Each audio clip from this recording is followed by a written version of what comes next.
Olá, bom dia a todos, bom dia Rio Grande do Sul, 11 horas e 35 minutos. Hoje é segunda-feira, dia 30 de novembro. Veja agora comigo os destaques de hoje. Os desafios de Sebastião Melo à frente da Prefeitura. O prefeito eleito é nosso entrevistado e conta quais as primeiras ações do período de transição. Tragédia. Você vai saber o resultado desse acidente impressionante em Cruz Alta. Um carro e uma caminhonete bateram de frente no final de semana. Em Passo Fundo, a polícia prendeu o ladrão envolvido nesta ocorrência de tentativa de latrocínio, ou seja, roubo com morte. As vítimas foram esfaqueadas, já os detalhes. E no esporte, quando a fase é ruim, nem o artilheiro salva no Brasileiro. E a semana de Libertadores começa com preocupação para os colorados. O SBT Rio Grande, a sua companhia na hora do almoço, já está no ar.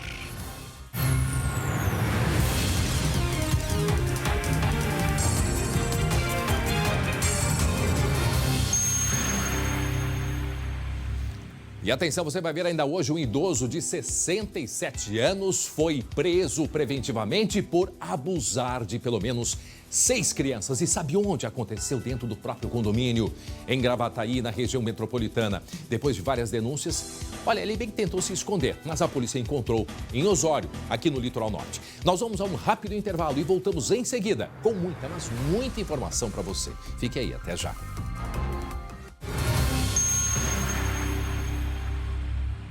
Pessoal, colchão é qualidade de vida, não é mesmo? Nós precisamos de um sono leve, tranquilo e sem dores no dia seguinte. Preste atenção, na maior Black Friday da história da Ortobon. Lá você encontra as ofertas únicas exclusivas nas lojas Zafari Hípica, Avenida Bento Gonçalves, na Casa Shop e Zafari Cabral. Todo o nosso estado pode aproveitar as promoções em colchões de primeira linha, com preço justo e condições de pagamento facilitadas, como o Duo Visco Casal top de linha de R$ 4.776 por R$ 2.388. Viram só, 50% de desconto. Outra opção é o ortopédico Premium, com melhor custo-benefício de R$ 3.117,60 por R$ 1.558,60. Ligue agora, 3519-9153. Ou mande o WhatsApp para 99103-0136. Os melhores colchões com preço justo você encontra somente nas lojas Zafari Hípica, na Avenida Bento Gonçalves, na Casa Shop e Zafari Cabral, no bairro Rio Branco. Ligue agora, 3519-9153 ou mande o WhatsApp para 99103-0136. Muito bem, agora 11 horas e 43 minutos. Vejam só as imagens de incêndios na região noroeste do estado por causa da seca, por causa do calor intenso.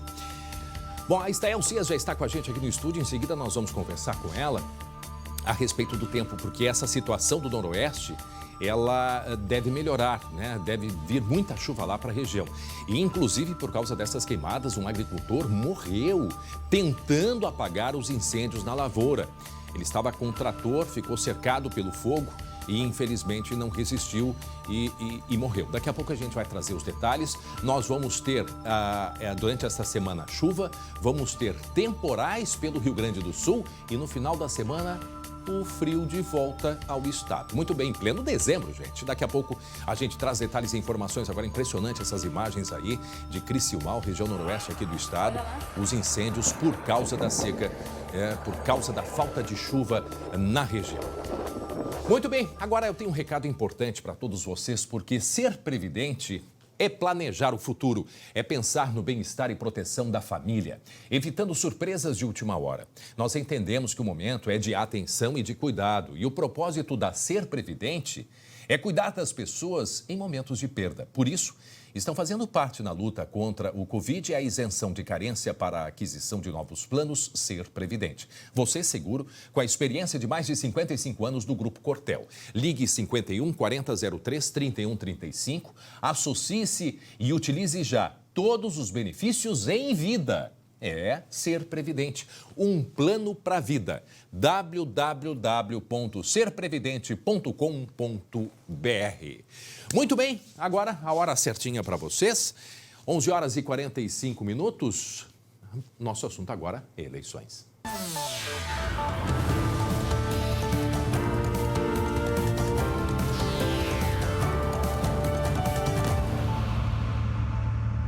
Sebastião Melo, do MDB, se elegeu como o 41º prefeito de Porto Alegre. Ele derrotou a candidata Manuela Dávila, do PCdoB. Foram 54% dos votos contra 45% da ex-deputada. Na tela, a gente explica. A comemoração da vitória começou em casa, ao lado da família e de amigos.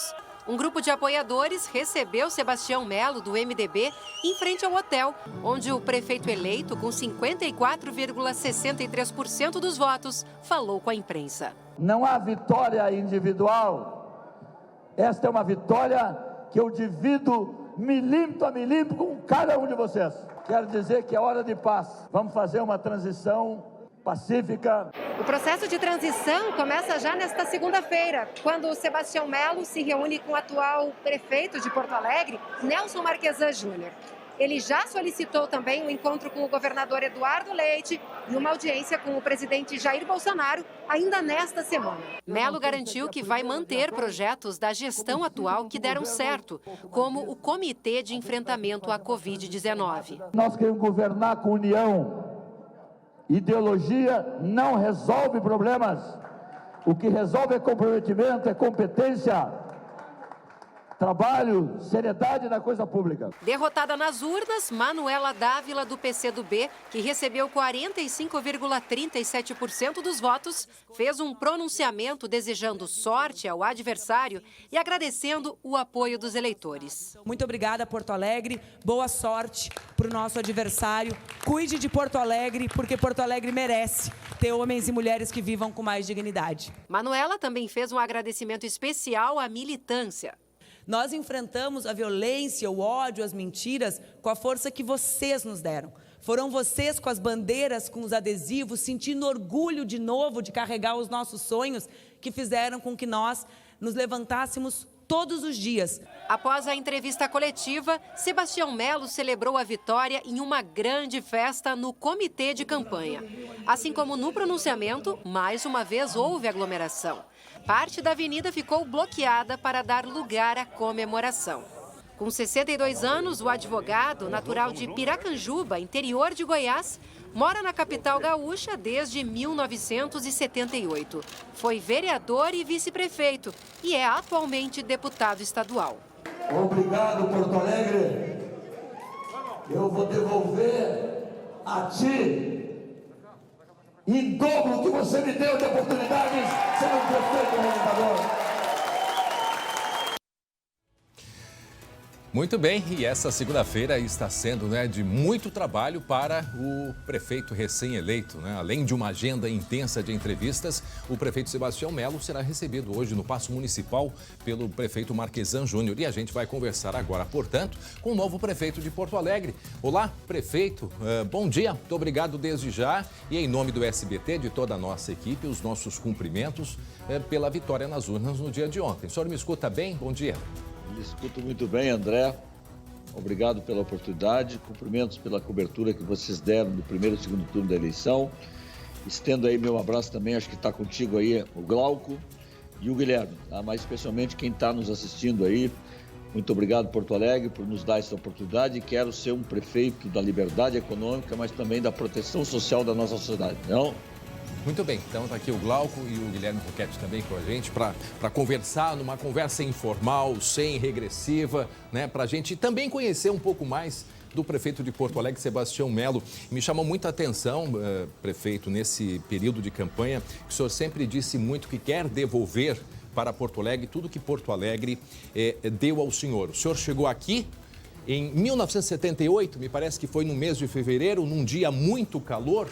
E eu quero saber como que o senhor veio parar aqui em Porto Alegre, prefeito. André, essa é uma história bonita. Sabe que o Rio Grande mandou 1.300.000 gaúchos e gaúchas para as fronteiras brasileiras, especialmente as fronteiras agrícolas. Eu sou uma cidadezinha chamada Piracanjuba, que é sul de Goiás, que tem uma bacia leiteira muito forte, que inclusive o leite de Piracanjuba é de lá, tá? Ah, é? E eu conheci uma família, na época era Leite Leco, seu Jorge, natural de Canoas, tinha 2 filhas, 2 filhos, e como todo bom gaúcho, falava muito bem do Rio Grande. Eu era um capinador de roça com mais 6 irmãos e queria sair daquela vida e vencer na vida. E não foi possível vir para o Rio Grande no primeiro momento. Eu tive uma paragem de um ano numa cidade chamada João Pinheiro, Minas Gerais, mas o meu foco era Porto Alegre. Cheguei aqui e foi uma caminhada de superação muito legal, porque fui acolhido numa casa de estudantes, secundarista. A batalha seguinte foi arrumar um emprego, uma lancheria me deu um emprego. Que idade, prefeito? Eu tinha de 18 para 19 anos. Né?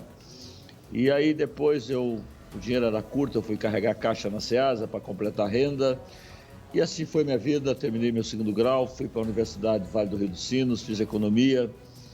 E depois saí da economia, entrei no direito e me tornei advogado em 88. Em 89 eu já montei meu escritório aqui em Porto Alegre. E de lá para cá eu atuo na área do direito, com exceção dos períodos que eu tive impedido de advogar, como presidente da Câmara, depois vice-prefeito, né?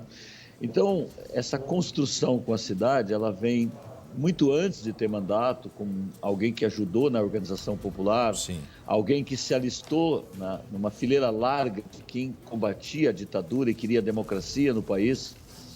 Eu sempre digo, juventude sem rebeldia é velhice sem caráter, tá? Então, eu fui um jovem que lutei muito por liberdade nesse país. Acho que a democracia brasileira, como de resto a democracia representativa, tem que ser repensada, mas o mundo não encontrou um outro caminho melhor que não seja, através do voto popular, você ter o prefeito, o presidente, os deputados. Então, quando eu digo a cidade que me deu a minha família, me deu formação profissional, me deu tantas oportunidades, ser prefeito de Porto Alegre é devolver a ela em dobro, fazendo uma gestão competente, correta, né, do cuidado com o dinheiro público e entregas, né? Ideologias não resolvem o problema, viu, André? O buraco da rua não quer saber, não é ideológico, a falta de médico não é ideológico, a educação não é ideológica. O prefeito tem que resolver soluções urbanas para melhorar a vida da cidade, a vida das pessoas. Eu acho que eu adquiri experiências muito ao longo desse tempo e quero ser um prefeito empreendedor, facilitar a abertura de negócios. E principalmente nesse desafio da pandemia. O Glauco tem uma pergunta para o senhor e depois o Guilherme Roquette. Glauco. Prefeito eleito, bom dia, parabéns. Eu quero saber depois como é que o senhor fez para recuperar a voz, porque ontem o senhor não tinha, disse que ia para casa descansar e milagrosamente hoje está falando. Isso aí interessa para nós, André. E acordou cedinho porque já foi dar um abraço no cachorro que está numa outra residência, não é verdade, prefeito? Haja remédio, hein? Mas sabe vamos que lá. A Valéria, ela pegou um gengibre, depois nós chegamos, era 1h30, o último... Chegamos em casa quase 2 horas, ela pegou um gengibre. É bom pra gente aprender, Glauco e Guilherme. Botou dentro de uma garrafa, deu uma chacoalhada do gengibre, não? E eu, antes de dormir, tomei um bom banho, tomei o gengibre. E hoje de manhã, antes de tomar o café, tomei mais gengibre. E trouxe a garrafa também no carro. É uma boa recomendação para vocês aí. Muito bom, muito bom. Muito obrigado pela dica. Haja disposição e garganta. Agora, prefeito, haja também gestão em meio a uma pandemia. Porto Alegre já tem problemas sobrando e mais essa pandemia. O senhor já disse que não pretende limitar a atividade econômica, até porque é tudo uma questão de cadeia, né? Se a atividade econômica não funcionar, o resto não funciona. Mas como fazer neste momento de pandemia? Nós temos cidades e aí ameaçando fechar suas atividades, enfim. Como é que o senhor pretende gerir o município? Pois olha, Guilherme, primeiro tem a hierarquia das leis e a democracia é o império das leis, né? Então, o Estado tem uma gestão sobre a pandemia que vem embaixo os municípios casando com essa política. Então, eu vou conversar amanhã com o governador Eduardo, está marcado com ele às 11h30, e além de conversar sobre o Cais Mauá, segurança pública, eu vou tratar também sobre a pandemia. Hoje, às 15 horas, eu tenho o meu primeiro encontro, né, com o prefeito, e tem vários temas para tratar com ele, mas o principal é essa questão da pandemia. Eu quero entender, né, porque eu sou um deputado de Porto Alegre, mas já fui vice-prefeito, mas estou fora da prefeitura há bastante tempo. Então, um prefeito que chega numa nova administração tem que olhar para frente, né? Então, vamos aproveitar do comitê da pandemia, daquilo que está dando certo, nós vamos aproveitar, vamos examinar todos os decretos. Vou colocar, juntamente com o Ricardo, algumas pessoas para cuidar disso, mas nós vamos botar saúde e economia juntas, tá? Porque a gente entende que a economia, ela precisa também ter uma atenção, até porque se nós não tiver a roda da economia girando em Porto Alegre, não tem dinheiro para pagar o caminhão do lixo, não tem dinheiro para pagar o funcionalismo público, não tem dinheiro para pagar as creches conveniadas. não tem dinheiro para acolher o morador em situação de rua. Então, você tem que ter um equilíbrio nessa questão, senão o dinheiro não cai do céu. O governo federal repassou aos municípios as perdas de arrecadação, mas isso já não existe mais. Quer dizer, e não tem nenhuma perspectiva do governo federal fazer isso de novo. Então, tem menos arrecadação e os gastos dificilmente diminuem. Então, eu tenho como olhar de que nós não devemos fechar a cidade. Uma coisa é fechamento de cidade, outra coisa é distanciamento controlado. Você pode ter uma empresa, um restaurante, um bar, uma casa de eventos, tudo funcionando com os protocolos necessários. É isso que nós vamos fazer. Não fechando a cidade, mas com protocolos que possam funcionar com segurança. Né? Guilherme. Boa tarde, aliás, bom dia a todos. Bom dia, prefeito eleito Sebastião Melo. Prefeito, o senhor tem então esta reunião com o atual prefeito, tudo tranquilo, prefeito. O senhor tem essa reunião com o Nelson Marquesan Júnior hoje e o senhor defendeu na sua campanha que, se fosse eleito, iria revogar o aumento da planta do IPTU. Eu quero saber se o senhor já vai pedir ao prefeito atual para que envie à Câmara o projeto para suspender a mudança nas alíquotas. Eu vou cumprir aquilo que eu assumi juntamente com o Ricardo na campanha. Eu disse que se nós fôssemos eleitos, nós mandaríamos um projeto da nossa autoria a partir de janeiro. Faremos isso, pedindo a suspensão, não, a revogação dos aumentos que ainda terão pela frente. Já teve um aumento, vai ter um outro no final do ano e terão mais 4 pela frente.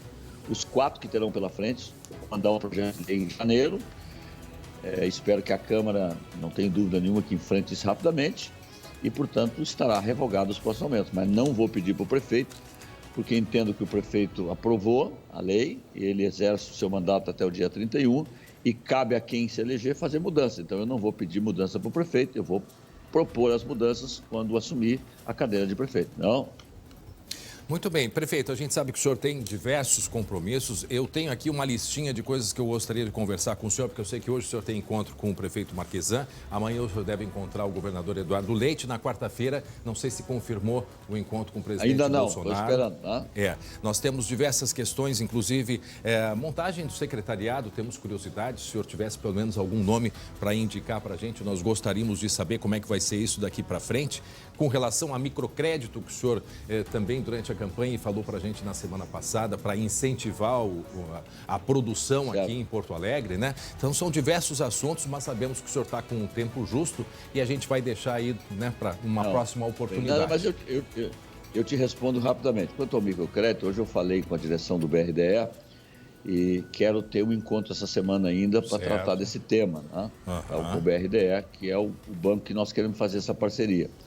Quanto à montagem de secretariado, vocês podem ter certeza que esta semana eu não vou tratar disso. Essa semana tem várias outras prioridades e penso que a montagem do secretariado começa daqui uns 10, 15 dias, porque até lá tem vários nós a ser desatados e várias pontas a ser atadas. Depois que atar essas pontas e desatar outros nós, a gente trata. Primeiro você trata da estratégia, depois dos nomes.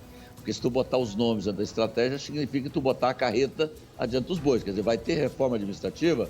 Se vai ter reforma administrativa, qual é o tamanho da máquina pública? Eu posso afirmar para vocês que eu não vou inchar a máquina pública, mas também não tem nenhum problema de dizer, olha, tem uma secretaria a mais para ter melhores entregas de serviço.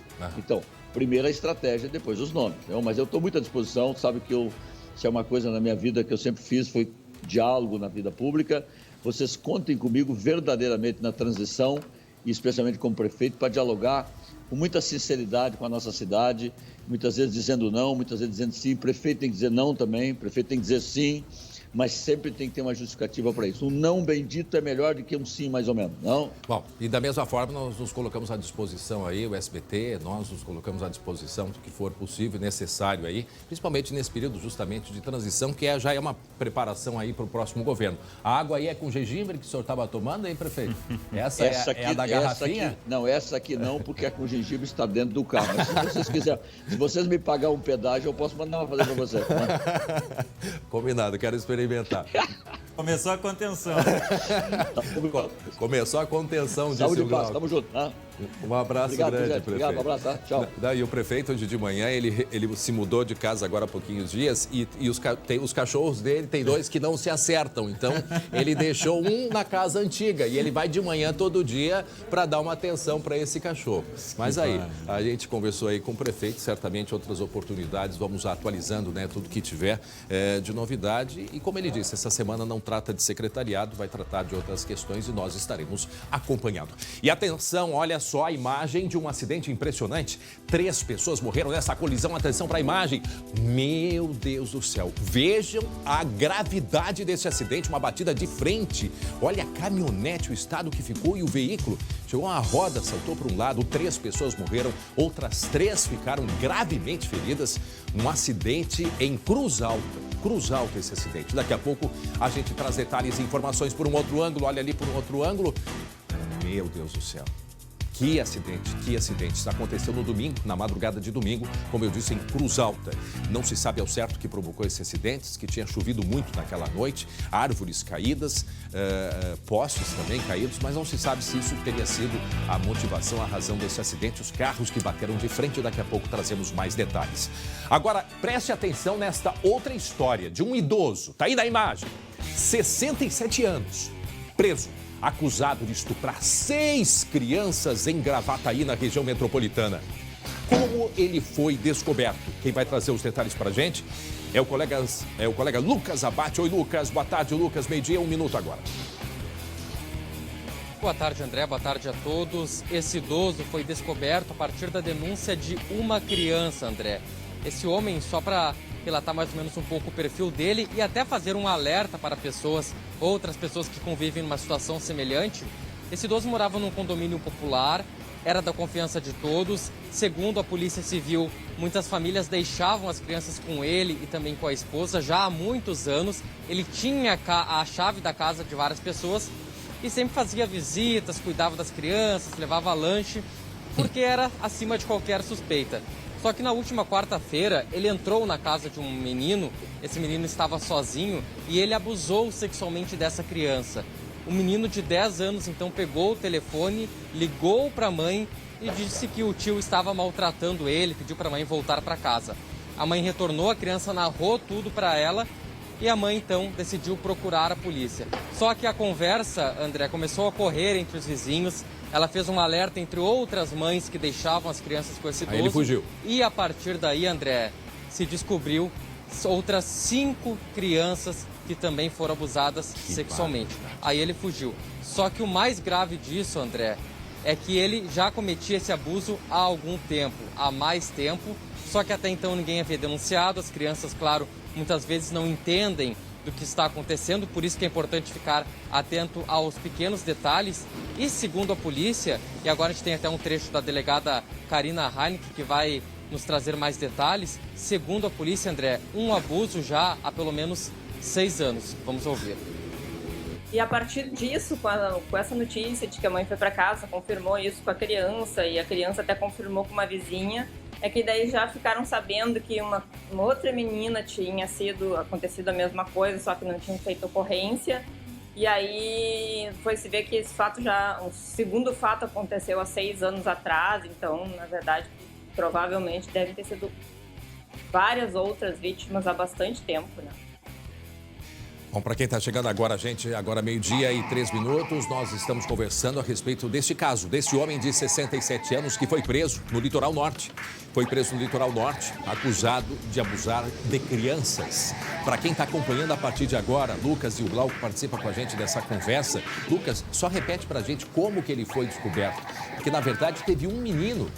Imagine, há pelo menos 6 anos, esta criança, este homem acima de qualquer suspeita, né? Ia nas casas das crianças vizinhas, cuidava de um, cuidava de outro. Conta pra gente como é que isso acontecia, Lucas. Todo mundo, André, confiava nele nesse condomínio, morava mais de 10 anos nesse condomínio. Ultimamente as mães, pais tinham que trabalhar, deixavam as crianças com ele. Há 6 anos se teve a notícia agora, né, de que ele já havia abusado sexualmente de uma menina. E na última quarta-feira Ele foi até a casa onde uma criança estava sozinha, a mãe saiu rapidamente, essa criança estava sozinha dentro de casa e ele, por ser da confiança, tinha, André, a chave dessa casa. Ele entrou com a desculpa que iria buscar um cimento que havia deixado nessa casa, mas nesse momento acabou abusando sexualmente da criança. Um menino de 10 anos, segundo a polícia, já entendendo mais ou menos o que estava acontecendo, imediatamente ligou para a mãe pedindo ajuda, dizendo que o tio, como disse a delegada, o tio havia feito uma coisa ruim para ele, o tio era mau, então a mãe retornou para casa, descobriu toda essa situação e levou o caso à polícia e também aos vizinhos. E a partir daí, outros 5 abusos, que segundo a polícia, o número pode ser maior, porque a polícia ainda aguarda a denúncia de outras pessoas. Veja só, acima, Glauco, de qualquer suspeita, inclusive uma pessoa de confiança das pessoas, dos vizinhos, tinha até a chave para ter acesso a residências. Vejam.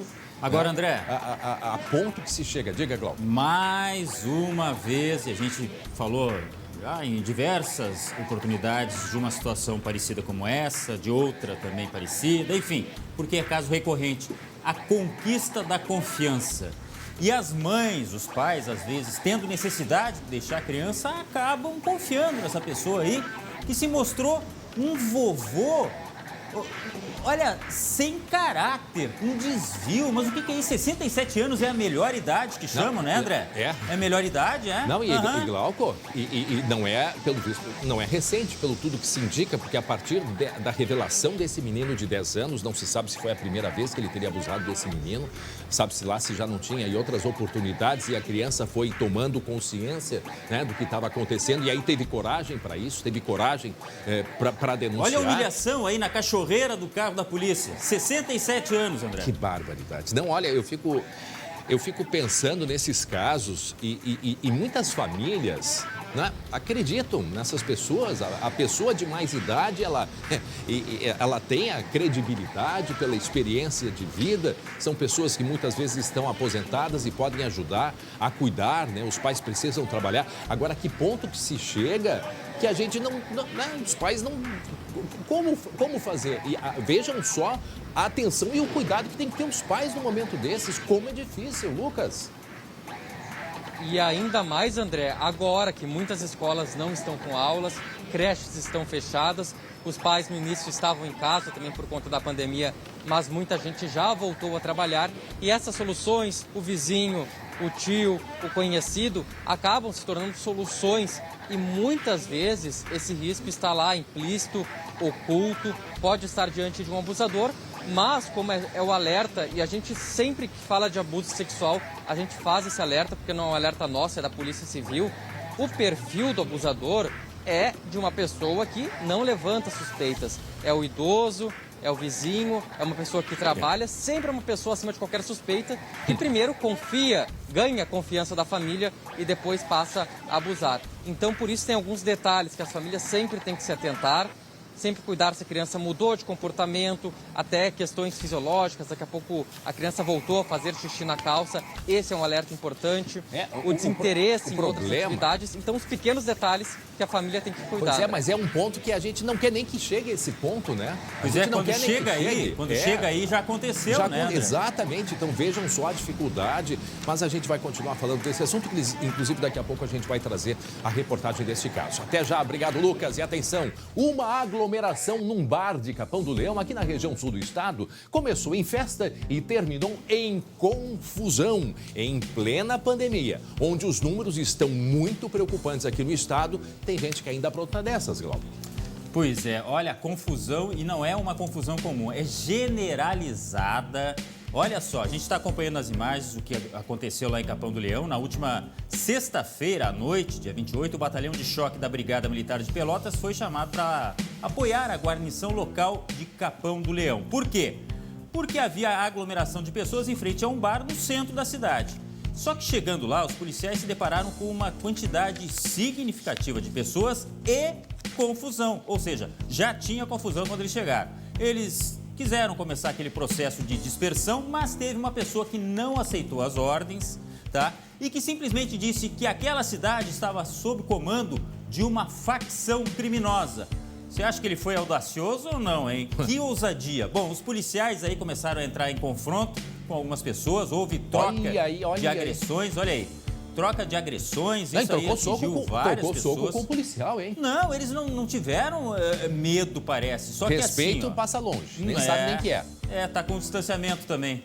E aí o seguinte, agora a Brigada Militar, logicamente, vai averiguar se houve exagero na ação dos policiais, mas o fato é que um inquérito interno é que vai apontar isso aí, tá?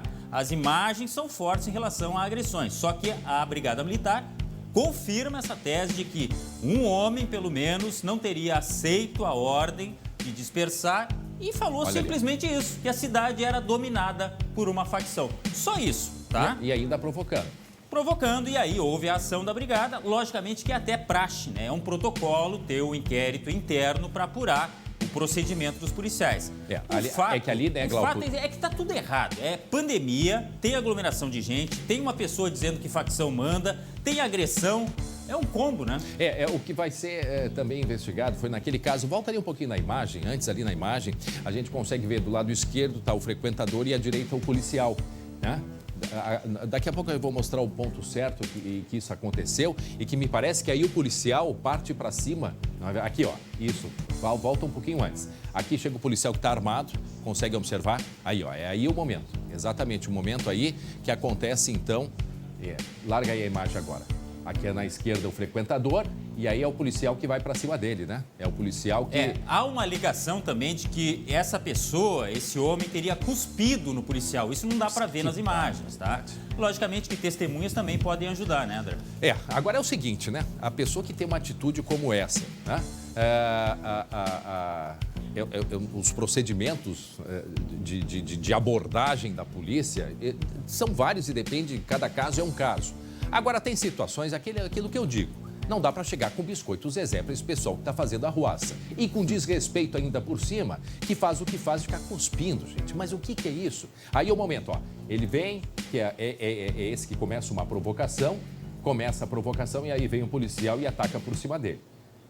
Aí, ó, é isso aí, desfere até me parece que um soco, né? Que foi o momento que ele teria cuspido. E aí começa a luta corporal. E há vários policiais aqui, vejam só. E aí, quando começam a perceber, vão por cima vão para cima dos dois ali para tentar afastar. Repete onde isso aconteceu, Glauco. Agora, meio-dia e 12 minutos em Capão do Leão. E olha o transtorno, porque a Brigada Militar teve que sair gente de Pelotas. Capão do Leão, sim. Mas não é tão perto assim para dizer, vamos lá toda hora. Stael Cias ajuda. A Stael é de Capão do Leão, não é verdade, Stael? Ela é de Morro Redondo, mas é ali pertinho. Qual é a distância mais ou menos, Stael? 40, 50 quilômetros? Uns 30 quilômetros mais ou menos. Olha só. O BAR emitiu uma nota, é isso? O BAR emitiu uma nota? A gente tem essa nota aqui? Olha aí, ó. Olha aí a nota. Deixa eu... Ó.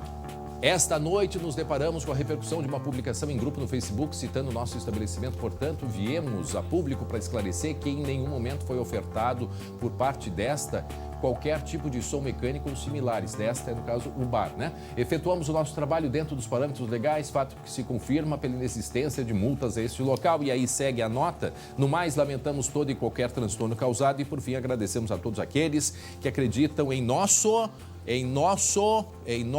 volta para mim, por favor, em nosso trabalho e depositam-nos a sua confiança diariamente, o pessoal da Delírios,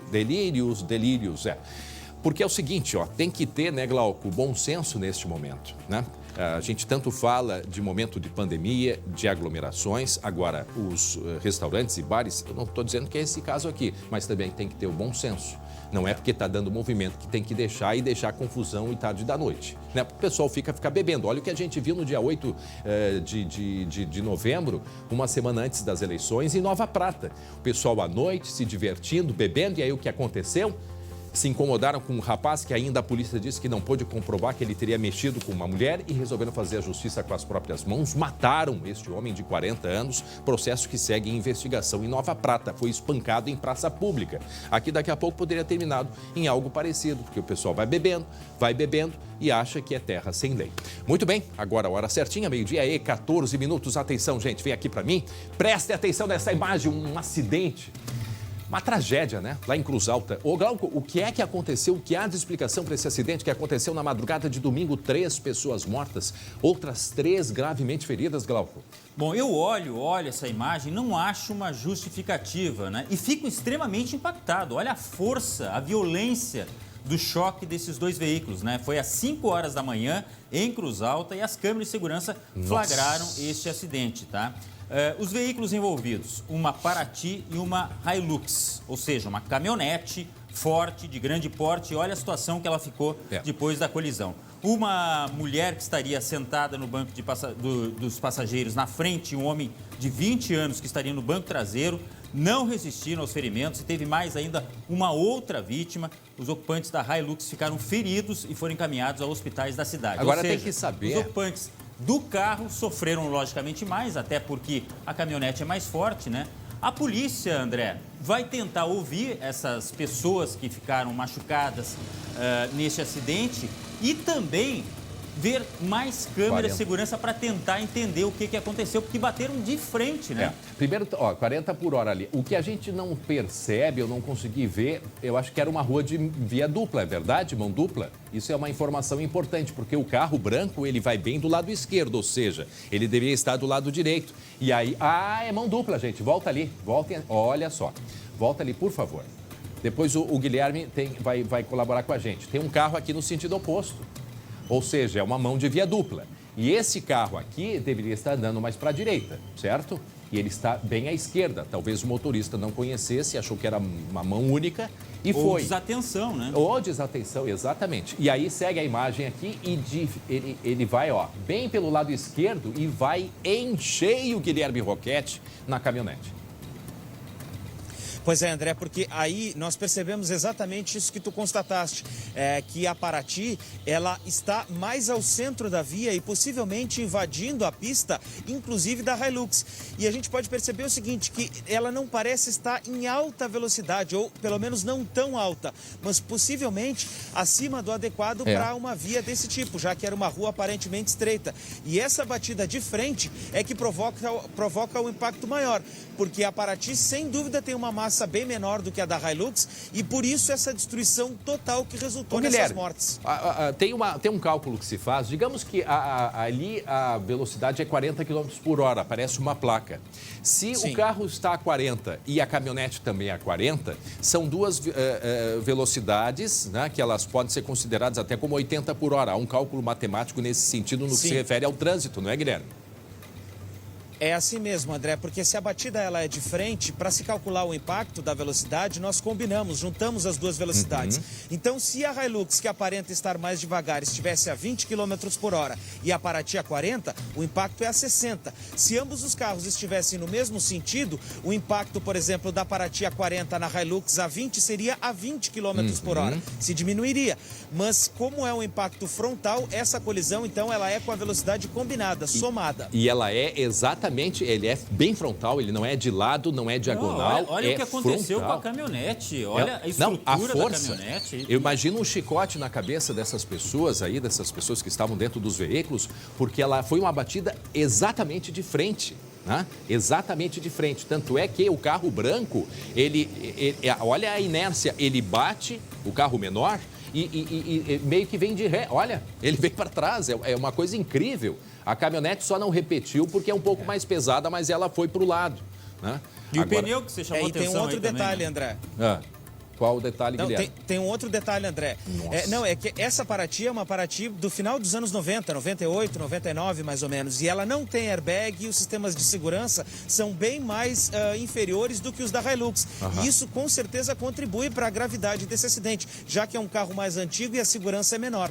Isso é o que dá a gente ter um colega formado em mecânica que, além da informação, nos dá uma aula, né, a respeito de um acidente como esse envolvendo 2 carros. Isto foi na rua Pinheiro Machado.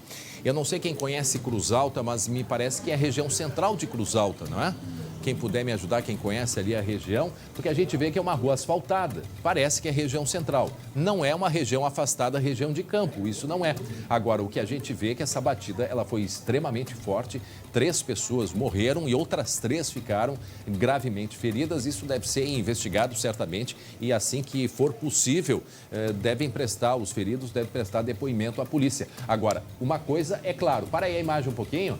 Aqui, ó, volta ali um pouquinho, porque confirma-se que a via é de mão dupla, ó, porque tem uma placa aqui, ó, tá vendo a placa aqui? Uma placa de sinalização, né? E aí, ou seja, é uma via de mão dupla e tem até mas tem pintado aqui no meio. Na imagem a gente vai poder mostrar depois as imagens que a gente mostrou antes essa imagem a gente consegue ver que tem uma linha divisória, uma faixa paralela amarela.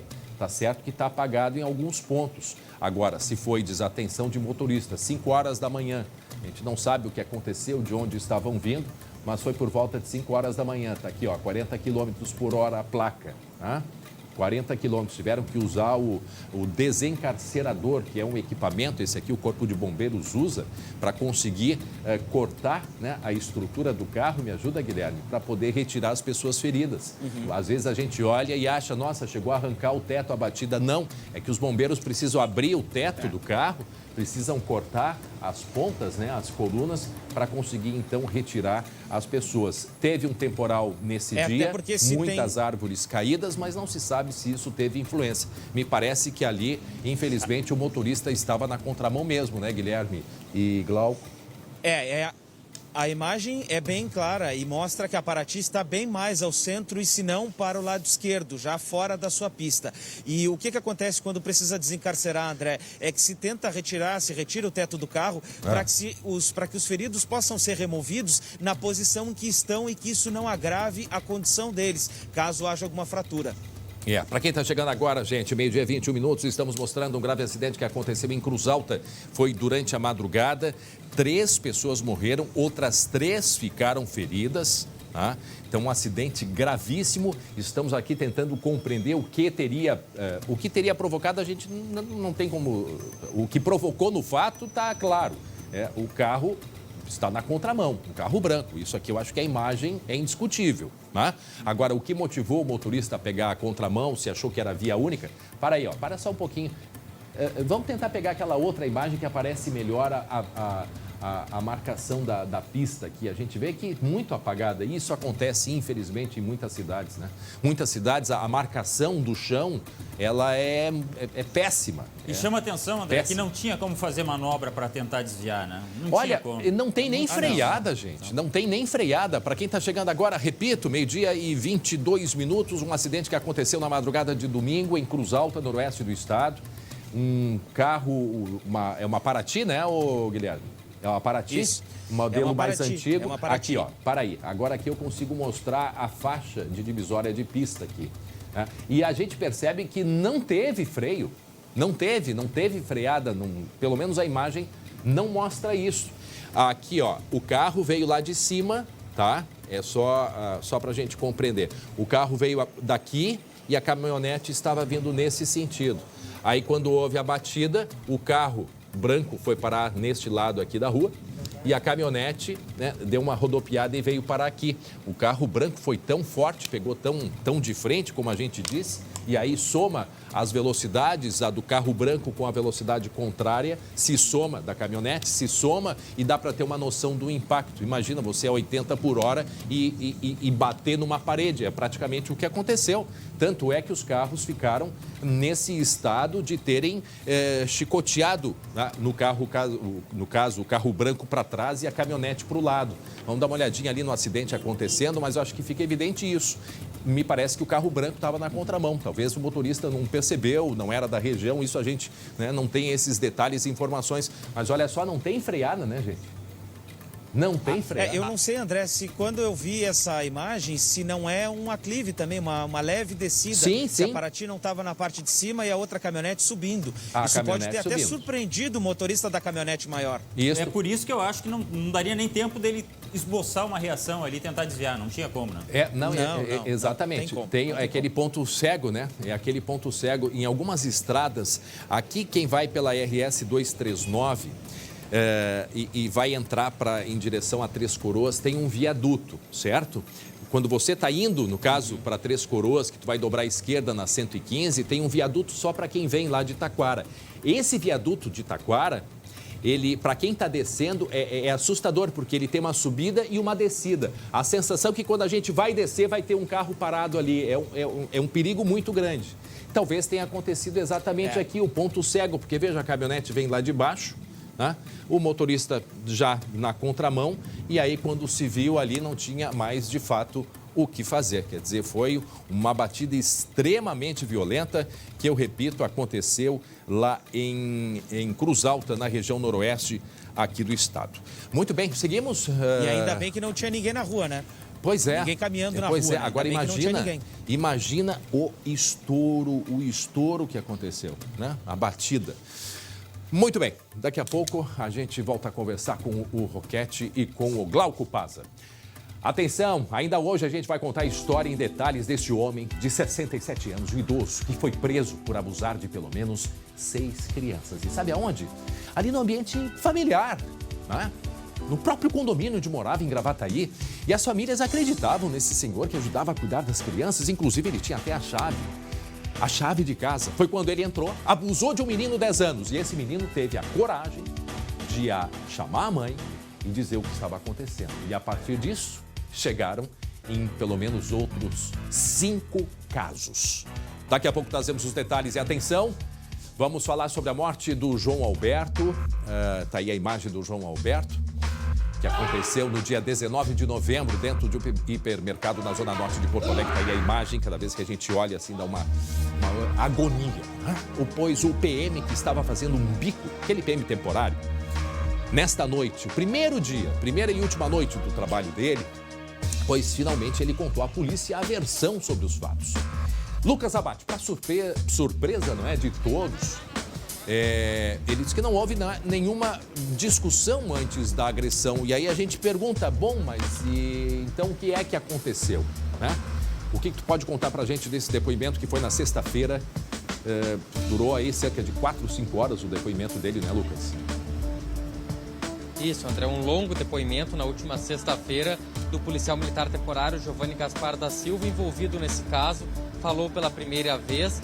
E lembrando que o outro segurança, né, o Magno Braz, ainda não prestou e não deve prestar depoimento à polícia. Ele relatou diversas vezes, André, que não tinha a intenção de matar João Alberto.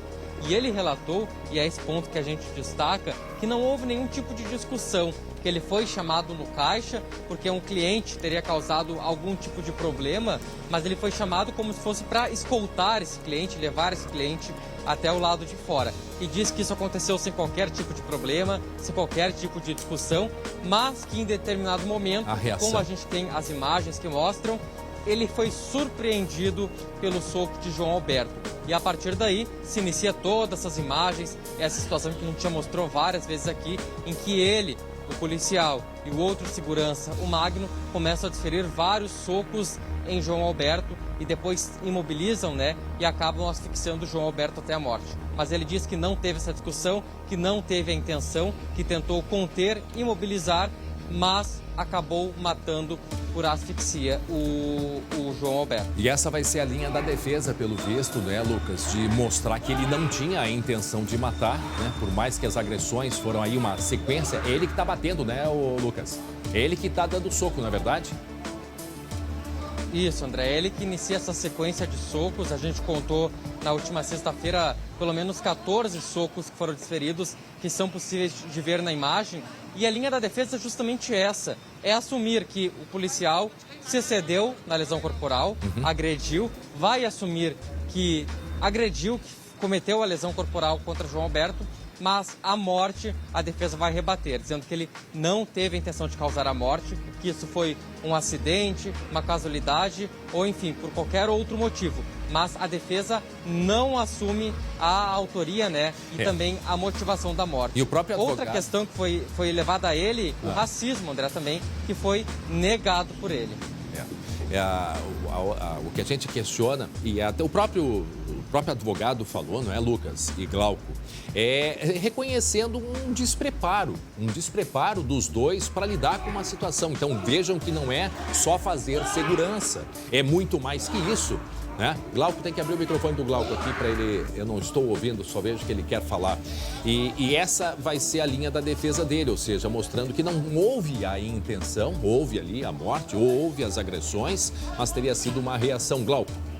Não, André, eu acho que ele teve um acesso de fúria, então, né? Pelo soco que recebeu, porque foi totalmente desproporcional. Agora, como é importante saber que esses depoimentos, as contradições, podem levar a alguma resposta para esse caso. E não só para esse, mas em todos os casos, né? Porque a gente imaginava que ele poderia falar o seguinte: não, esse rapaz estava importunando, né? Ele já tinha xingado muita gente, já tinha emitido palavrão, já tinha ameaçado e tal. Mas não foi isso que aconteceu, mas né? Até porque, Glauco, é nesse cruzamento de informações que a polícia recolhe subsídios, né? Até porque era o primeiro dia dele, e era o primeiro e faltava 1 hora para ele sair. Mas naquele dia mesmo, de repente, se ele já pudesse ter provocado alguma coisa a mais, né? Mas pelo visto não, ele pode até no momento em que estava aquele ambiente ali do João Alberto saindo no caixa ali com a esposa, de terem comentado, fica de olho, algo parecido, deixar ele em alerta por alguma razão, não sei. Mas, pelo que se sabe, não se tem o conhecimento que o João Alberto esteve lá junto com a Milena ou sozinho naquele dia de manhã. Né? Há um retrospecto de que o João Alberto não era a primeira vez, até porque ele mora ali perto, e teve uma vez um problema com o chinelo, que pediram para ele botar o chinelo, estava sem chinelo ou algo assim. Mas é aquela questão.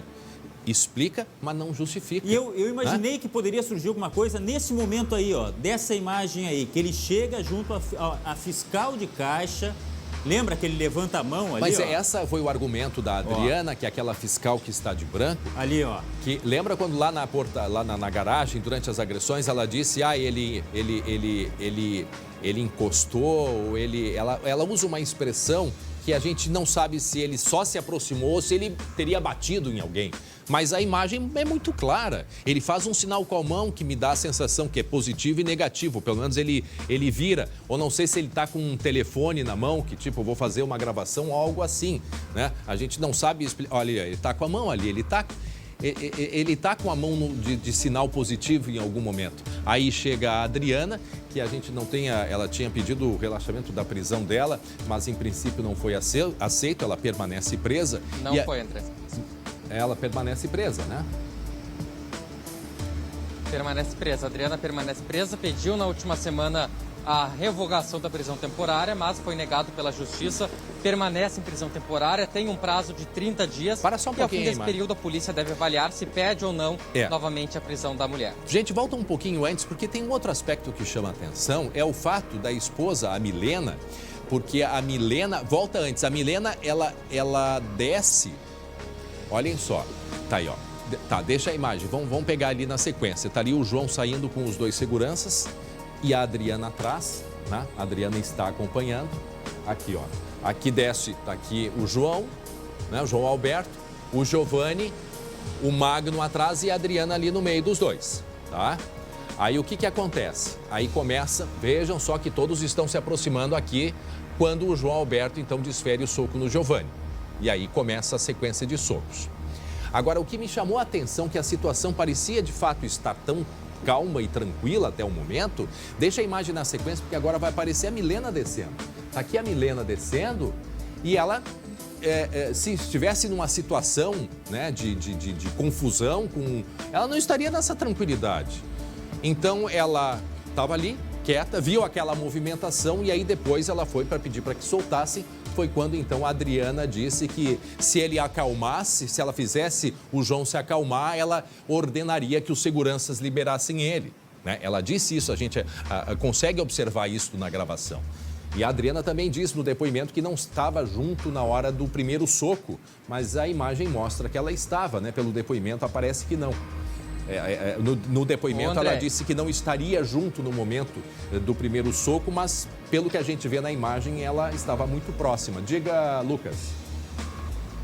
E até o depoimento do Giovanni, do policial temporário, foi muito importante para contrapor algumas declarações da própria Adriana, que ela também prestou um depoimento. E uma delas, que a Adriana disse, é que ela não tinha autoridade, não poderia mandar parar ou continuar as agressões e também não teria força física para impedir. O Giovanni foi perguntado quanto a isso, ele confirmou que a Adriana era responsável, tinha uma função de coordenação sobre o segurança, sobre os demais funcionários, mas questionado se ela falou algo de parar ou não, ele disse que no momento não conseguiu ouvir. Ô Lucas, só para confirmar, o outro segurança permanece em silêncio, só vai se manifestar em juízo, é isso, né? Permanece em silêncio desde o primeiro dia, a polícia, inclusive eu tenho informação que a polícia já deu uma nova oportunidade para ele tentar falar ainda durante o inquérito, mas a posição dele e da defesa também é que só vai se manifestar em juízo. Nessa fase de inquérito, ele não vai prestar depoimento. O que a gente consegue perceber, e aqui eu fazendo um raciocínio, obviamente, pelo que a gente tem de imagens, das declarações das próprias testemunhas, da investigação da polícia, mas o que aparece pelas imagens também, havia sim um problema com o João, pode ser que havia, né? E como tem com vários clientes, eu sou um cliente que devo ser problema para muito lugar, eu sou uma pessoa exigente, enfim, não justifica. Então, pelo que a gente consegue perceber, o que o Glauco disse ali do excesso, da desproporção, né? Ele desferiu um soco, sim, desferiu, mas aí um preparo do segurança, que também nesse momento tem que ter um preparo e ter técnicas para tu controlar alguém sem provocar o ferimento, quer dizer, não é porque ele levou que ele tem que... Não são duas pessoas brigando na rua, né? Ele é segurança, então ele tem esse papel. Tem um preparo psicológico. Mas não há dúvida disso, não há dúvida. E aí, a Adriana, que é esta fiscal, que está, a dona Adriana, que está ali fiscal e que... Pelo que se sabe, ela poderia ter ordenado, sim, tanto é que ela disse para a Milena, se tu acalmar, algo assim, se acalmar teu marido, eu mando que larguem ele. Isso ela disse, está na gravação, não é eu que estou dizendo, ninguém que me contou, isso está na gravação. Então ela teria esse poder, sim. E ela disse que não interviu, porque ela recém fez uma cirurgia de pedras nos rins, algo assim, e que por isso não teria intervido. Mas uma ordem dela, eu não sei se aquelas alturas eles até ouviriam, porque foram 14 socos desferidos. O que se tem de novidade hoje nesse caso é um encontro com a Milena, não é verdade, Lucas? Isso, André. A Milena vai, o advogado, né, que está representando a família da Milena, vai se encontrar com o Carrefour para ver que tipo de apoio, né, que o mercado, também a empresa Vector, vão prestar para a família do João Alberto agora passado, né, esse período inicial que teve muita confusão, período inicial de investigação. Então vai ter esse encontro da família para ver de que forma que o Carrefour vai apoiar, até porque o Carrefour anunciou uma série de medidas de combate ao racismo, de apoio, de combate à discriminação.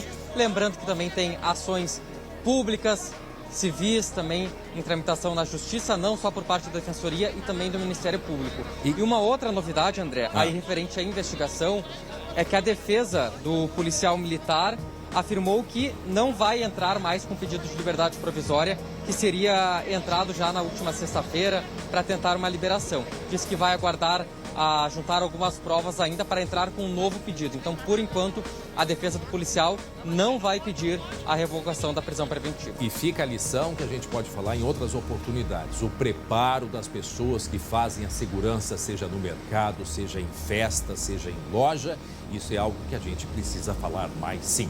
Até daqui a pouco. Obrigado, Lucas Abate. E atenção, a polícia de Passo Fundo prendeu o ladrão envolvido numa ocorrência de tentativa. Volta aqui para mim a imagem. A polícia de Passo Fundo prendeu o ladrão. Não, essas imagens é de um outro assunto, não? É de Passo Fundo, sim, dos esfaqueados, os médicos que foram esfaqueados. E a polícia conseguiu prender um deles, né? Nessa tentativa de latrocínio, que é o roubo com morte. As vítimas foram esfaqueadas. São médicos que estavam saindo, Glauco. E aí eles se depararam com o carro, tanto é que ali está a luz piscando do carro, o carro sendo roubado. E aí o que aconteceu, Glauco? Pois é, essa história é o seguinte, 2 médicos e mais uma outra pessoa que estavam no restaurante, eles perceberam que o carro estava sendo assaltado, né? Aí você já mencionou das luzes, né, do alarme, e aí eles saíram do restaurante, foram até o carro e havia uma pessoa roubando ali um equipamento, que é o equipamento multimídia do veículo, por isso o disparo do alarme. Eles tentaram conter essa pessoa, inclusive um dos médicos tentou dar um golpe ali nesse ladrão, né? E ele reagiu, o ladrão reagiu e esfaqueou os médicos. Sem dó nem piedade, né, gente? Isso é uma coisa assim, o ladrão não tem, né, o que perder. Ele tá ali pro que der e vier. Né? É exatamente isso, tá? E o que aconteceu é o seguinte, isso não aconteceu agora, tá? Essa imagem aí já é lá mais antiga, mas a novidade é isso que você falou, que foi justamente a polícia botar a mão nesse criminoso, nesse responsável por ter dado essas facadas aí. O crime aconteceu no dia 19, para ser mais exato, tá? E foi no centro da cidade de Passo Fundo, que é um detalhe que chama muita atenção. Não é assim no local retirado, não é um local de pouco movimento, foi no centro. Agora essa pessoa então foi pega, esse criminoso foi pego e os médicos, como eu disse, foram esfaqueados, né? Levaram golpes de faca na altura da barriga. Ou seja, faz 11 dias que aconteceu e aí foi liberada a imagem, portanto essa pessoa que foi presa, ele estava de fato dentro do carro. E aí os médicos resolveram tentar imobilizá-lo e com a faca na mão rapidamente desferiu esses golpes, ferindo. Eles estão bem, né? Eles estão se recuperando, né? Estão bem. E vem aquela velha história, não reaja. Mas em alguns momentos, até pela cabeça quente, né? O sangue quente, algumas pessoas reagem. Nesse caso aí, olha, que bom que terminou, digamos assim, sem uma violência maior, mas é claro que já foi uma grande violência. Ele partiu para atingir o que fosse acontecer com os médicos, não estava nem aí. E aí o risco, né, da reação é muito perigoso mesmo. Muito bem, 12h41 agora. Eu quero que vocês prestem atenção neste recado dos meus amigos da Solução Financeira, olha aí. Olá, pessoal! Chegou a hora boa, a hora da economia. E a Solução Financeira é a maior e melhor assessoria de negociação bancária do Brasil e pode te ajudar. Está sofrendo com as parcelas altas do carro? Comprou um carro, mas está pagando por 2? A Solução Financeira garante um desconto de até 70% em contrato. Quer dizer que o serviço é garantido. Você só precisa pegar esse carnê que está te incomodando, com as parcelas em atraso, e manda uma foto para a gente. O número é o 51 98324 8904. 51 98324 8904. Análise de graça para os 30 primeiros, hein? Mas só para os 30 primeiros que mandarem mensagem. Você vai economizar até 70% e ficar com o carro na garagem. Se o banco está ameaçando por conta das parcelas em atraso, está achando que está pagando caro por 2 veículos e o banco ainda fica ameaçando que vão pegar o carro de volta, a Solução Financeira está aqui para te ajudar. Você vai ficar com o teu carro na garagem. Economiza até 70% com a Solução Financeira. A maior e melhor assessoria de negociação bancária do Brasil. Muito bem, gente. Só antes de eu chamar a Estael Cias, só rapidamente eu recebo aqui, o Lucas Abate nos manda, o Hospital de Clínicas de Porto Alegre está cancelando todas as cirurgias eletivas, ou seja, aquelas que não têm gravidade, apenas emergência, isso porque o aumento dos casos de coronavírus no Rio Grande do Sul, que a gente vai certamente falar durante toda a semana. Muito bem, agora 12h42, nós vamos falar agora sim da previsão do tempo.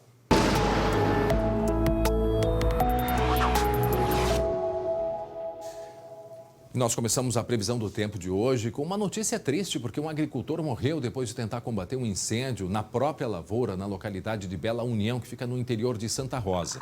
De acordo com informações, Rudy Schmidt, de 50 anos, chegou a ser encaminhado ao Hospital Vida e Saúde, lá de Santa Rosa, mas não resistiu. Ele usou um trator, mas as chamas tomaram conta. A gente está vendo estas imagens aí, elas são imagens lá de Criciúmal.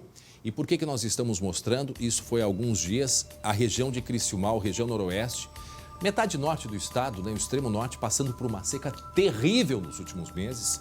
Em algumas propriedades, os animais só conseguiam beber água porque o caminhão levava de pipa. O caminhão-pipa levava água para os animais, porque os arroios estavam secando. O nosso estado é muito grande, às vezes a gente não tem noção do que acontece aqui do lado, mas é isso que está acontecendo na região noroeste e que daqui a um tempo vai atingir o bolso da gente também, porque a produção está sendo prejudicada. Deixa eu chamar a Estael Cias, Estael.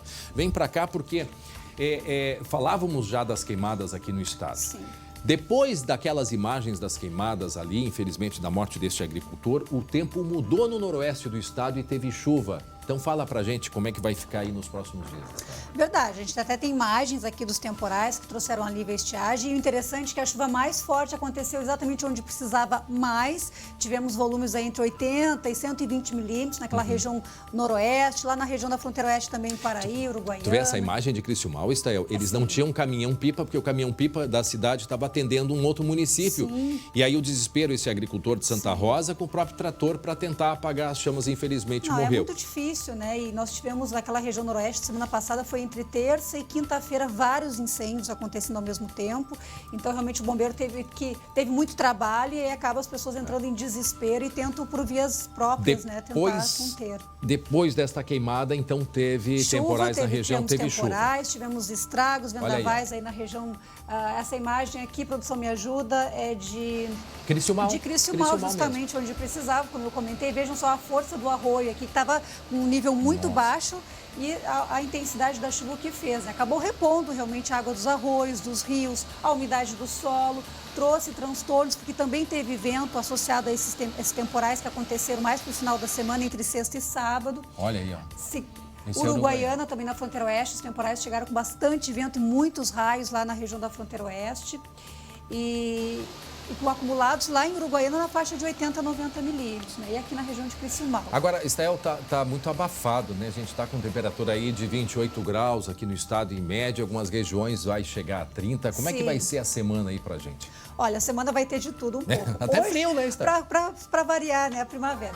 Hoje à tarde, o que a gente tem? 27 graus em Santa Rosa, 19 lá em Cambará, a previsão de 23 graus em Caxias do Sul, 25 em Santa Maria, 27 em Uruguaiana. Chove especialmente na metade norte do território gaúcho, onde até pode haver algum temporal isolado, principalmente na região de divisa com Santa Catarina, e o sul e o oeste com a tendência de tempo mais seco. Atenção, o vento vai se intensificar nas próximas horas. Não é vento de temporal, é vento que vai trazer ar seco, refresca amanhã, André. Amanhã a gente não vai ter esse mormaço, esse abafamento tão forte. Podemos mostrar aqui a tabela de Porto Alegre de 4 dias para mostrar isso.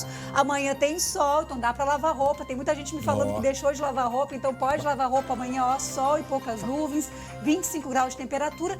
Quarta-feira volta a abafar.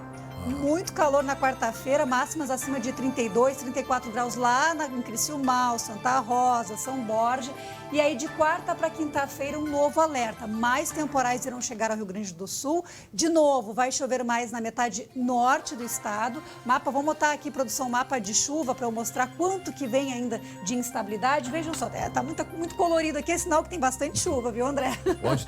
Onde é que vem mais chuva? Tá mais vermelho ou mais azul? O marrom os volumes maiores na faixa de 100 milímetros. Então, olha, veja, média, Alto Uruguai, aqui a região de Criciúmal, noroeste, Santa Rosa, onde teve infelizmente, esse óbito do agricultor. Vai voltar a chover quarta e quinta-feira, os dias com maiores acumulados nesta semana. Vejam, atenção, Zona Sul, Pelotas, Bagé, Quaraí, Uruguaiana, chove pouquíssimo nessa semana. A instabilidade fica aqui mais na metade norte. Porto Alegre, região metropolitana, de quarta para quinta-feira, que pode ter temporais por aqui. E depois, André, adivinha o que chega? O frio e os gafanhotos. O frio. Antes dos gafanhotos, vamos falar do frio. Aqui a previsão da temperatura caindo, só para dar um exemplo, né, do que vai acontecer. Aqui de sexta para sábado, refresca mesmo. O que é o que a gente espera? Temperatura de 7 a 8 graus em Erval, Canguçu, Morro Redondo, a minha cidade, lá vai se refrescar bastante sábado. 10? Pelota, aqui região metropolitana, uns 14, 15 graus. Mas é as manhãs, viu, que terão mais frio. Por quê? Os dias são longos agora, André, então à tarde acaba tendo aquecimento. Agora, o que adianta lavar roupa, Estael, com essa umidade aí? Não seca nunca. Fica tudo molhado. O Glauco me contou que lavou roupa ontem. Mas até que funcionar a centrífuga, né? Eu lavo roupa suja todo dia. A gente imagina. Agora, com esse vento, tem vento também, viu? Exato. Então, o vento vai ajudar a secar a roupa. E os gafanhotos estão ainda lá na fronteira, uns mais perto. A gente está de olho, Exatamente. Tá de olho neles. Os gafanhotos, e agora estão mais perto. Eles estão a 20 quilômetros do Rio Grande do Sul, naquela região de Porto Xavier, no norte da Argentina. A boa notícia é de que, apesar de estarem muito mais perto, a espécie, esse tipo de gafanhotos que está atuando naquela região, mais lento. tem menos mobilidade. São preguiçosos. Exato, são preguiçosos, então o risco é menor, mas estão todos de olho, monitorando, as autoridades estão de olho, acompanhando O bom é isso. que quando eles começam a querer vir, a gente pega e manda a chuva para eles. Frio, né? E frio, e aí dá uma seguradinha. Eles vão se encolher. Então tá bem, Stael, a gente se encontra na quinta-feira com sol, chuva, frio, calor, umidade, o Sim, quê? com chuva e falando do frio. Então tá bem, até lá, Stael. Ó, beijo e um abraço. Um abraço. Tchau, tchau. Muito bem, gente, atenção. Agora olha essa história aqui que nós vamos contar para vocês. De um idoso que foi preso preventivamente por abusar sexualmente de 6 crianças aqui em Gravataí, na região metropolitana de Porto Alegre. E a polícia desconfia que ele praticava o crime, há muito tempo neste condomínio onde ele vivia. Olha só. Um idoso acima de qualquer suspeita dos vizinhos de um condomínio popular de Gravataí. Era uma pessoa muito simpática, carinhosa com as crianças até. Tanto que as famílias confiavam, né, cegamente. Algumas até davam a chave de casa para a pessoa, tinha livre acesso às residências. Mas a denúncia de uma mãe levou a polícia a descobrir pelo menos mais 5 abusos cometidos pelo homem de 67 anos. Um menino de 10 anos relatou ter sido abusado dentro da própria casa na última quarta-feira. Os pais chegaram, conversaram com essa criança, conversaram com o vizinho, realmente de 5 a 11 anos, 3 meninos e 3 meninas. Por causa das denúncias, o homem se escondeu em Osório, onde foi preso no último sábado. Agora, a polícia vai encaminhar as crianças para avaliação psicológica e buscar outras vítimas do homem. Olha, deixa eu chamar o Lucas aqui e o Glauco. Eu fico imaginando os familiares, sabe? É muito difícil, porque a gente também não pode sair condenando todo mundo que cuida dos filhos. Agora, a dificuldade era uma pessoa de confiança da família. E quando a gente diz que 70% dos casos de abuso, eles acontecem dentro de casa, ou seja, por pessoas, se não de dentro da família, pessoas próximas como esse homem aí, que morava num condomínio que tinha tanta confiança, né, Lucas? Que ele até a chave ele tinha. Foi quando, então, agora recentemente abusou de um menino de 10 anos e o menino pegou e avisou a mãe dele imediatamente. Então, olha a dificuldade, gente, a dificuldade que é. Porque, poxa vida, um homem de 67 anos, ele é casado, ele vive com a esposa, né, Lucas? Pois é, e não tem parentes também, crianças, hein? Não, é assustador porque a gente começa a se dar conta da dimensão que isto pode acontecer. Eu imagino a família dele. E, o André, até pro Lucas me tirar essa dúvida, eu ouvi mal de 5 a 11 anos, Lucas? De 5 a 11 anos, essa informação que a polícia já tem apurada de relatos de crianças de 5 a 11 anos que foram abusadas. O menino de 10, foram 3 meninos e 3 meninas. O menino de 10 anos foi o responsável na última quarta-feira por relatar isso para a mãe e a mãe procurar a polícia. Então ela começou o contato com outras famílias do próprio condomínio. As famílias fizeram contato com as crianças, tentaram ouvir da melhor forma possível, se assim a gente pode dizer, e descobriram, né? Outras crianças descobriram que antes disso os abusos já haviam sido cometidos por esse homem. E o caso mais antigo, há 6 anos, uma criança do mesmo condomínio, na época com 5 anos de idade, foi também vítima de abuso desse homem, mas não havia denúncia até então. Bom, a gente segue acompanhando, até porque pode se descobrir aí, ter nos desdobramentos a respeito deste caso. Obrigado, Lucas Abate. Muito bem, gente, mudando de assunto, olha só, saúde é a coisa mais importante da vida. É ou não é verdade? E quando se fala em saúde, a gente tem que falar da Amil, porque a Amil tem os melhores hospitais, clínicas, laboratórios e médicos para garantir a todos os funcionários da sua empresa o cuidado certo. E o Amil S450 é o plano que você precisa. Está com preço promocional com 10% de desconto a partir de R$ 152,59 por mês. Isso é muito barato. Você e seus funcionários terão acesso a alguns dos melhores hospitais do Brasil, como a Santa Casa e o São Lucas da PUC. E tem ainda a grande novidade neste plano, o Mãe de Deus, com pronto-socorro e habilitação para internações eletivas. Com o Amil S450, todos têm acesso à telemedicina de urgência e consultas agendadas. E podem fazer ainda tratamento de RPG ilimitado. E isto faz diferença no home office. O plano Amil S450 é a garantia do cuidado certo para a sua empresa. Então, liguem agora. Está aqui o número 3004-1000. 3004-1000.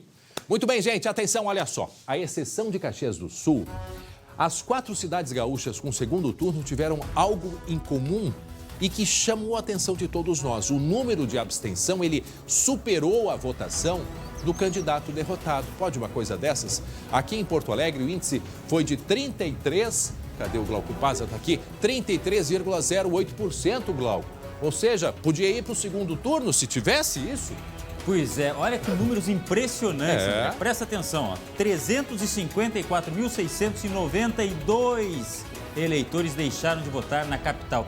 É muita gente. Manuela Dávila, por exemplo, teve 745 votos. Olha só, superando Manuela Dávila nos números, essa questão da abstenção, né? Agora, se a gente somar lá votos brancos e nulos, isso chega a quase 500 mil, meio milhão de eleitores. É muita gente. Põe junto o Roquete na tela, mas só para quem não está compreendendo, eu faço até questão de mostrar. Põe na tela esse quadro que eu vou mostrar em detalhes aqui para vocês.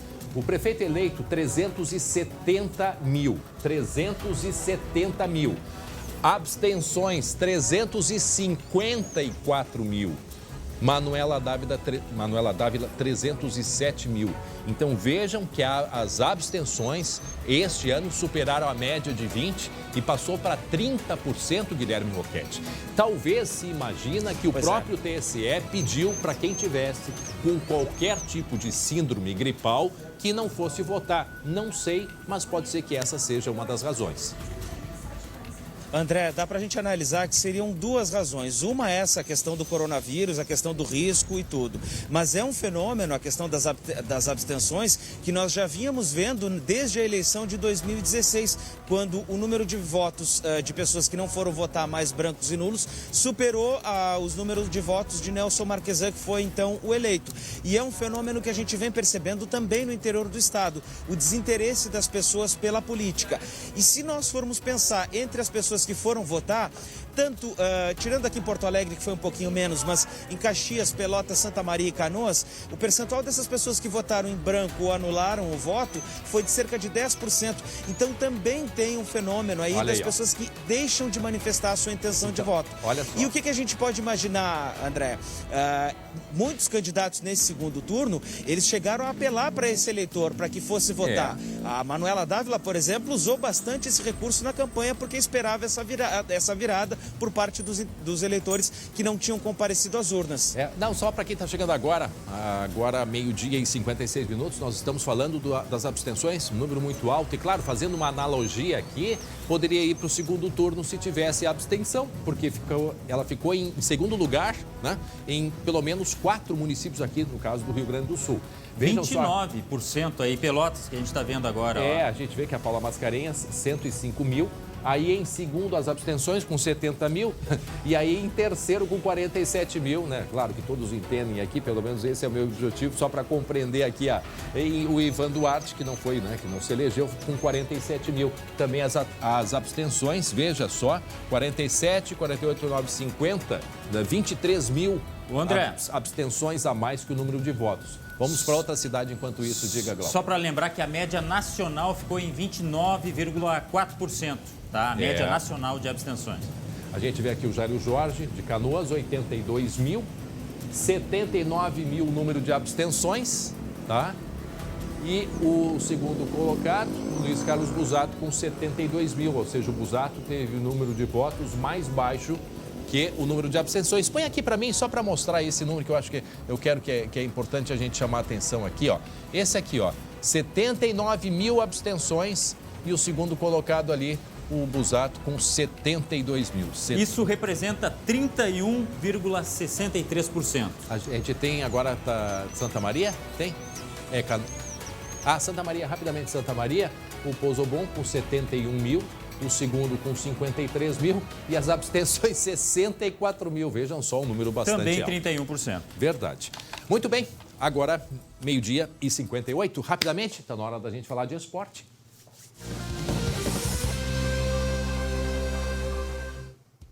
Para Biscoito Zezé, carinho que vem de família, meus irmãos Glauco Paza e Jeremias Werneck.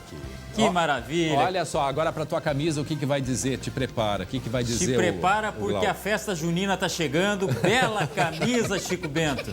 Pra gente comemorar a festa. Opa, só um pouquinho, nós estamos em novembro. Tu tá perdido com a pandemia, Glauco. A pandemia esse ano passou. Vamos falar de esporte. Isso. Ô, Jeremias, desculpa, vamos falar de futebol, porque hoje tem jogo, tá? Tem Grêmio e Goiás na Arena. O Grêmio contra o Lanterna. Olha, o Grêmio tem tudo para chegar lá perto do pelotão de cima da tabela. É um jogo atrasado esse, né, Jeremias? Bom dia, Glauco, com o Chico Bento aqui. Não, o Glauco, André, se o Grêmio joga hoje 6 da tarde, hein? 6 da tarde, um jogo atrasado lá, Matiné. É 6 da tarde esse jogo. É matinê. O Grêmio vencendo, Glauco, aqui, ó, o Grêmio tá com 34 pontos. Vencendo vai pegar um elevador legal, tá? Pode encostar no Inter, inclusive, em pontuação. Não vai passar o Inter no número de vitórias. Mas o Grêmio, sim, pode encostar no pelotão da frente. Pode encostar muito. O líder é o Galo com 42. Então, uma vitória hoje contra esse Goiás Lanterna, caindo pelas tabelas, é muito importante. E time titular é o que promete o Renato Portaluppi ou o Renato Gaúcho, como preferirem. Agora vamos falar do jogo de sábado, porque o Inter foi a Goiânia, tá? Enfrentar o Atlético Goianiense. Não vou perder tempo, já bota os melhores momentos, por favor.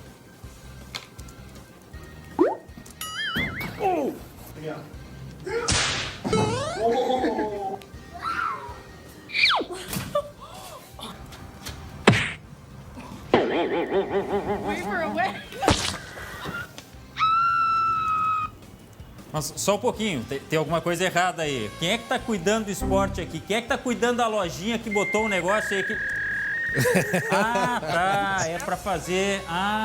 que foi um jogo tão ruim quanto essas imagens aí. Entendi. Que brincadeirinha, safadinhos, né? Ó a pegadinha. Ó a pegadinha. Todo mundo espera alguma coisa de sábado à noite, né? Menos o torcedor Internacional, que perdeu tempo pra ver esse jogo aí, Jeremias... de doer. O Inter conseguiu perder o pênalti com o Thiago Galhardo, que é o artilheiro, mas que quando a fase é ruim, amigo, o pão sempre cai com a manteiga para baixo, Jeremias. Não, Glauco, são 6. 1, 2, 3, 4, 5, 6 jogos sem vencer no Campeonato Brasileiro. Galhardo perdeu 2 pênaltis, dos últimos 2 que bateu. O Inter, com Abel, tem uma só vitória. Te lembra qual foi? A vitória que não valeu grande... Quer dizer, valeu para ir para os pênaltis, mas o Inter acabou caindo, né? Não valeu nada. A vitória que não valeu nada, Glauco. Pois é, rapaz. Que situação. A sexta-feira 13 ainda não terminou no Beira-Rio, mas vamos dar uma olhada o que falou o técnico. Na verdade, não é o técnico, é o auxiliar que estava à beira do campo, o Leomir Souza, né? Já que o Abel ainda se recupera. Olha, esse escanteio no final do jogo, amigo. Isso aí assim, ó. Isso aí é... Tem como botar o escanteio? Bota o escanteio, que eu vou juntar a bola aqui. Ela vai chegar aqui, ó, nesse canto aqui. Vamos ver se o pessoal consegue botar o escanteio aí. Do Leandro Fernandes. Foi. Aí a bola bateu no próprio jogador do Inter, tá? E aí o escanteio, olha só. Cadê a bola? Não, ela passou aqui, pega aí. Filmou. Cara, que coisa incrível. Leomir, pelo amor de Deus, o que dá pra fazer...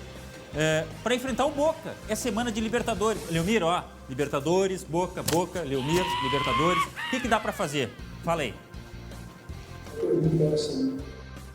Se mobilizar,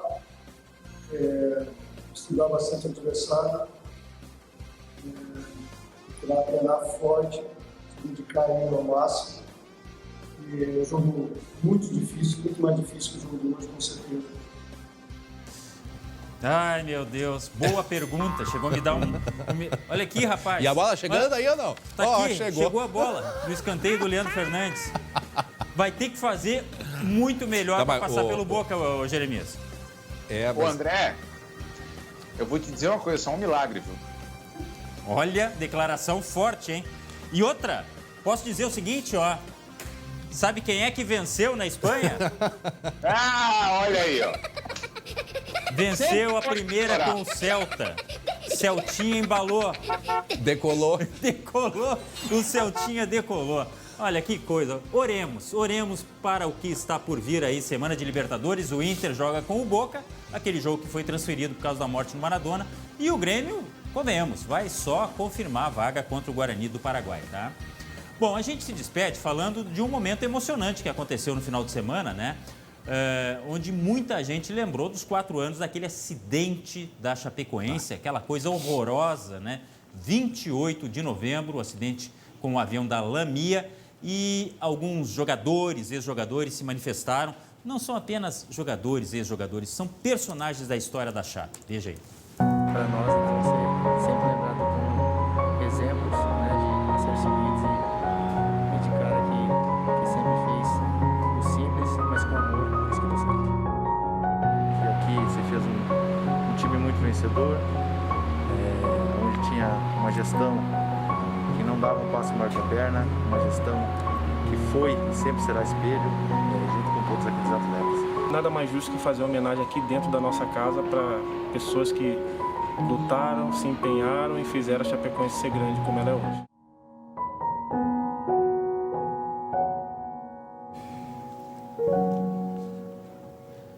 Tá aí, Alan Ruschel, né, o Foman, o Neto, e realmente cada vez que eu penso naquilo eu fico muito triste, viu, André? Viu, Jeremias? Todos nós, né? Diga, Jeremias. Não, a homenagem bonita da Chapecoense pintando as cadeiras do estádio, né?